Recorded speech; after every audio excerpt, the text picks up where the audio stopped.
To understand this in a little bit more concept, what we will do this time, we are going to pass a string argument and we will return length of that value. Okay, this time what we will pass public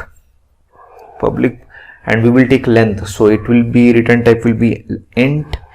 Let's say method name will be get length. Here string, let's say argument name will be s. Let's write interface reference. We are taking only one argument, so no need of the parenthesis. Just like I said, if one argument is there, then parenthesis is not required. If it is in a single statement, then we don't need open braces and close braces. Then we don't need open braces and close braces also. And if the statement is in the same line, then we don't need return type also, right? We will just write argument dot length and it will automatically will be written. Now what we are going to do, we are going to call this one. How we are going to call? Interface reference name dot method name. What will be the method name? Method name is get length, right? And we'll pass one string here. Let's say string name will be welcome to Java 8. Let's see the length of this string is how much. Length, let's save this one, this answer in the length, and after that we'll pass one SOP.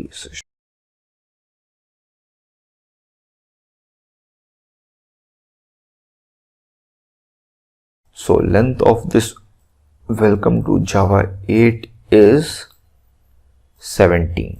Okay, so we understood how we have taken this time different argument and still how we were going to execute lambda expression with the help of functional interface. Let's understand this concept with one more example, and this time what we will do, we are going to take 3 arguments and we are going to multiply those arguments. And this time we will take method name is return type will be int only, or we can say float. This time we will take method name. We are going to multiply 3 different values, right? So we will take method name is multiply.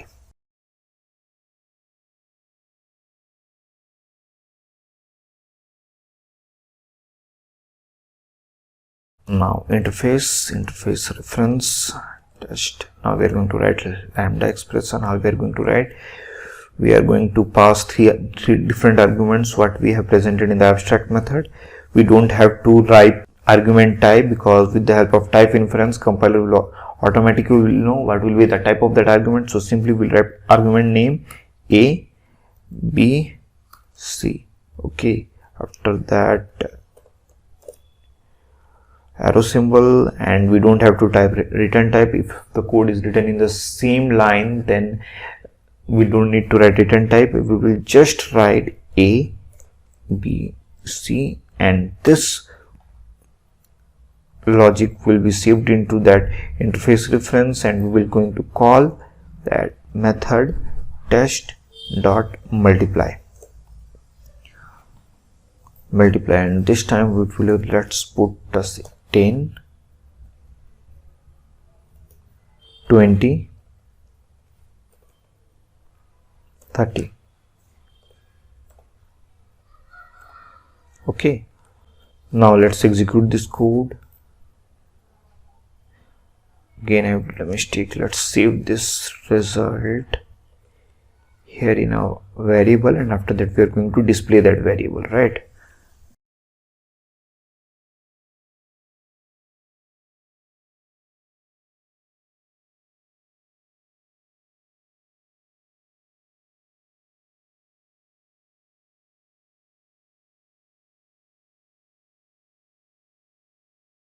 So 10 into 20 into 30, answer will be 6000. The dot decimal symbol is coming, and after that 0, because we have taken return type as a float. Okay, So again we will try to understand this concept, how it is going to work. See, we have written one functional interface. Inside in this functional interface we have carried only one abstract method. What is the name of the abstract method? Multiply. And inside in that we have taken three different arguments, int a, int b, int c, and inside in this interface test we have marked this interface as annotation, add functional interface annotation. Why? Because compiler will force to carry only one abstract method. Now again we have written a lambda expression. We have removed open braces and closed braces because that lambda expression code is in the single line. We have also removed return type because if code is in a single line we don't need return type, and we can also see that we have written argument type. Why? Because in multiply method inside interface we have already written argument type, and if compiler can predict what will be the argument type with the help of interface test references abstract method, then don't need to write argument type again in lambda expression. This concept is known as type inference. So what is type inference? A type inference is where argument type or compiler can automatically predict what is the argument type is known as type inference. Now what we have done, we have saving inside in test interface reference, and after that we are calling this abstract method that is multiply method, and have passed three hard-coded arguments and saving the answer in float result, and after that we are displaying the result. So internally what is happening? This internally is this lambda expression is saving inside in this multiply method. Okay, now let's execute this code one more time. Answer is same, 6000. Let's take one more example to understand this concept, and this time what we will do, we will take array as an argument and we will sum the values of that arguments and we will return the value. So first of all remove this code.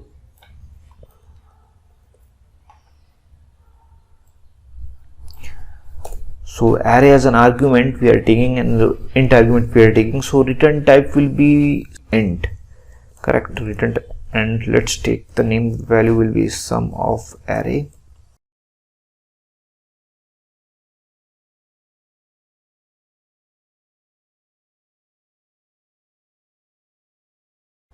Now let's write lambda expression, and first of all we write test interface reference name, and let's say test only. Now we are going to write lambda expression. We no need to write argument type because with the help of type inference compiler will automatically know. Pause this.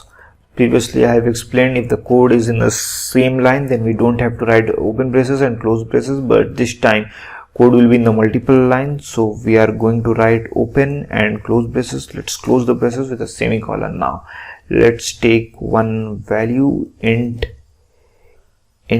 sum equal to 0. After that we are going to write for each loop argument, let's say value, and we are going to iterate the values here. It's int sum, and after iteration all the values will be saved inside sum, and we are going to write here return type because code is not in the single line, so this time we have to return the value. Return. Let's call this interface reference with the help of method name test dot sum of array. So let's take one array value first.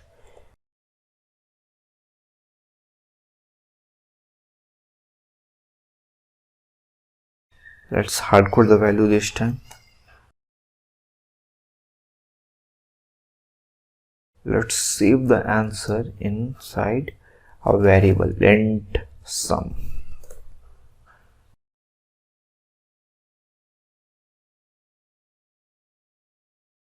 Let's execute this lambda class and we'll see the answer.